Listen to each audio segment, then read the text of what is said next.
So in this segment, we're going to be talking about Brexit's legacy for the UK is hotter inflation for the years ahead, and we'll talk about why that's the case. We've got, those well-known lefties and Ramonas at Citigroup saying this, so those can't be trusted. They're the people looking at is it worth investing in the UK and what specifically is worth investing, have said that the UK could be in some danger here. Ralph Wiggum-esque. The UK will be stuck with searing inflation for years because of Brexit, according to strategists at Wall Street's top banks, and we'll talk about some of the reasons why.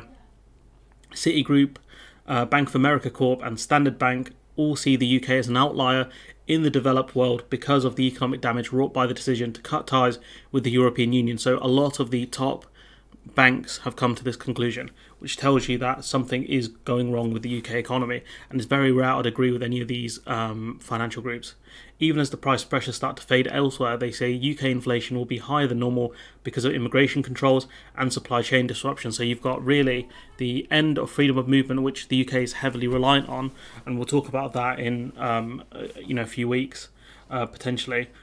And supply chain disruption. So our exports have been destroyed, or at least were damaged by Brexit, or are damaged, and our imports are also struggling because it all comes with customs fees, and again, customs fees will be passed on to the consumer, and so that further pushes up the cost of living. So my highlighter tool is being weird. But point being is that the UK, the cost of living is going up because of in part customs fees and the paperwork checks that are happening at the border compared to before when we had absolute free movement of goods. The only thing you would need is I think it's called a CRM form. That's it. Now you need the whole shebang for exports. For imports, it's not as bad, but again, the paperwork should be in order because there are chances it could be checked. A report on Wednesday showed price pressures hitting a fresh 4-decade high. Inflation is a big reason why investors are bearish on the pound, and that's foreign direct investment potentially that the UK is going to struggle to get, and we need that. The economy is dependent on it to an extent. Even with the currency trading near a 2-year low to the dollar, and again, if you think the pound is lower, it's a good time to invest in the UK because your dollars or your euros go further, but evidently they're seeing it differently. The view among experts is that Brexit isn't the cause of the cost of living crisis. I disagree with them. It is definitely playing a key part in it, but it will make solving the problem harder in the UK than anywhere else. I mean, if you look at it, our imports, the cost of imports have gone up, right? Because the pound has dropped. So automatically, whether you're trading in euros or dollars, the cost of the product has gone up, right? Combined with all the customs and everything else, it further pushes up the price of imports. So that directly impacts the cost of living. So I disagree with this in pink. You can see here the graph, the UK voted to leave, the pound spiked because they thought Remain was going to win, and then it just dropped, and it's been consistently lower since 2016, which is wild. You think it would have rebounded at some point, but it just didn't. Inflation in the UK will be stickier over the medium to long term because of Brexit, said Valistios Gikonkas, I've butchered that name, head of the European FX strategy at Citigroup. So evidently the top dogs at these banks have looked at the UK and thought, nah dog, I'm not investing there. He says the economy is extremely fragile and in desperate need of more fiscal support, which is unlikely, and the problem is the more fiscal support the government gives, especially when it's misfired like they have done with the £400 per household, because it goes to some of that money goes to landlords, is that the government will see it as adding more to inflation. Which will cause a spiral. At least that's the way the government sees it. If they put the money in the right places, and they also do taxes, windfall taxes, etc., they can put money into the economy and take money out of it, but this government aren't too bright. The pound weakened 0.3%, so this is talking about recently, that consumer prices accelerated to 9.1% in May from 9% a month earlier. The pound weakened 0.3% to $1.2243, which again, the dollars is the default currency for the world, right? So things like certain products like oil will be traded in dollars, and it makes the oil price go up because we are importing goods, and we import using other people's currencies typically. Experts say it's hard to know to what degree the UK's economic woes are caused by the pandemic or the aftermath of Brexit. I disagree with that, because when you look at you got to look at global trends. You got to look at global exports, things like that, really, and global growth rates. There are the two countries with the lowest growth predicted in the OECD predictions Russia, which has been sanctioned to high heaven, and the UK. You've got to look at why the UK and Russia outliers. I've explained why Russia outliers, the UK is an outlier.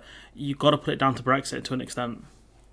Trade barriers have driven a 6% increase in UK food prices, and again, that's going to directly impact the the cost of living crisis. The pound is lower. We import different types of energy. That's going to push that up as well.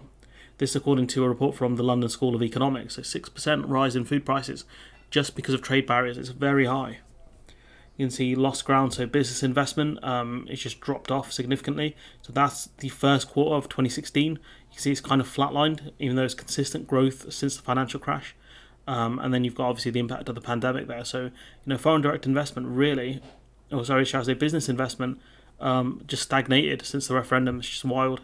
The links between Brexit, the economy, and inflation aren't always clear cut. You just got to look at the key indicators of inflation. I think that's the thing that experts should be looking at, in my opinion, especially because the Bank of England are playing fast and loose with the consumer price index and which items they have in the basket of goods for inflation. But point being is that you can separate it. It's very difficult, but when you look at the cost of food, it's gone up by 6% on average, I think. Why is that? These are the things that we need to look at. Rate hikes by the Bank of England are another uncertainty for investors to reckon with. The interest rates are going up, so any money you borrow to invest, you're going to pay a lot more in interest, so that's going to cause uncertainty. Saw that in America a few years ago, I think, when the Fed increased the interest rate ever so slightly, I think it was by 0.25%, it just caused the market to, just spiral downwards temporarily. It fluctuates a lot because of interest rates. And again, that makes the UK an uncertain market, and what the thing traders like, for the most part, is certainty. The Bank of America's Kamal Sharma said there's a long list of reasons to still be negative on the pound, the economy is in poor shape, and the Bank of England's decisions are subject of politicised attacks. And, the Bank of England won't acknowledge Brexit as a problem. That's another issue. If you don't acknowledge what the problems are, you'll never find solutions. So clearly they do not have a lot of faith in Andrew Bailey. Replacing access to the EU single market with labour and goods from elsewhere remains a challenge for the UK government because, again, regardless of who comes in, they'll need a visa. If you're a third country, for example, if you're a country outside the EU and you want to move somewhere to work, you've got the choice between the UK and the EU. Either way, you're going to need a visa, and why would you do that if it's not worth your time? And you've got NHS surcharges as well. This has struggled to make headway on governments struggled to make headway on trade agreements.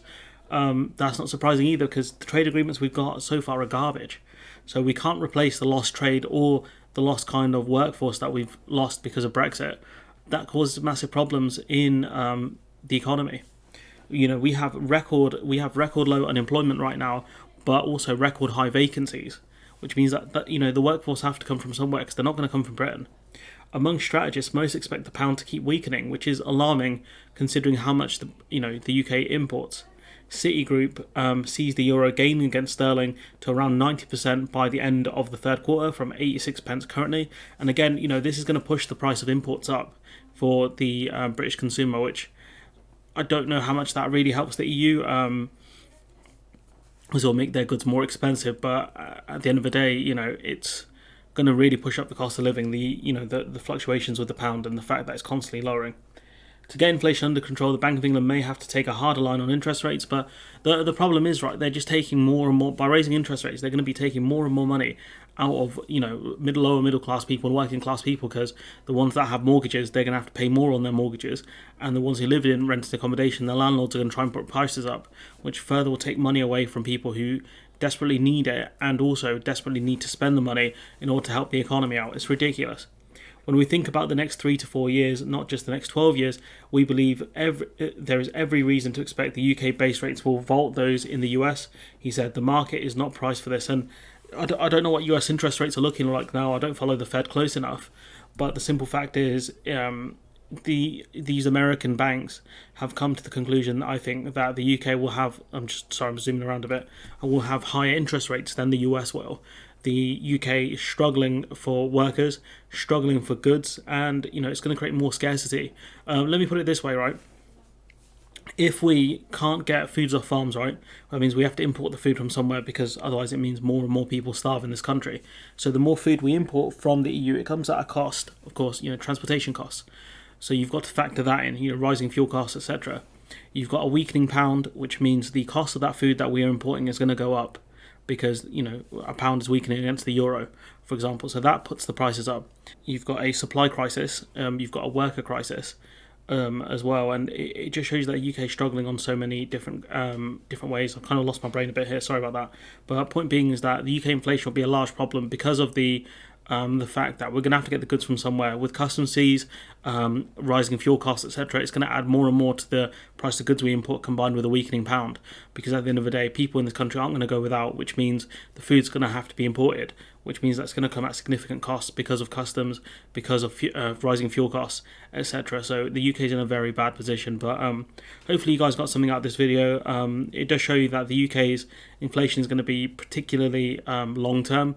They put out a medium term, so that could be, I think, probably 5 to 10 years. The problem with some of these terms, short, medium, long term, are very nebulous. But point being is that our inflation problems will last a lot longer than EU member states potentially, especially the ones that aren't affected as much by the Russian invasion of Ukraine. The ones like the Baltic states are struggling massively, but that's understandable given how much trade they would do with countries like Russia and Ukraine. But countries like France, their inflation is doing fine. Even Sweden as well, their inflation is lower than ours. So it does show you that other countries are doing a lot better than us. So you have to look at the outliers, really. And one of the major outliers is that the UK left the EU. Anyways, I'm going to leave it there. Let me know what you think in the comments below. Like, comment, share, subscribe. Support the channel on Patreon if you can. And hopefully I'll see you in the next one.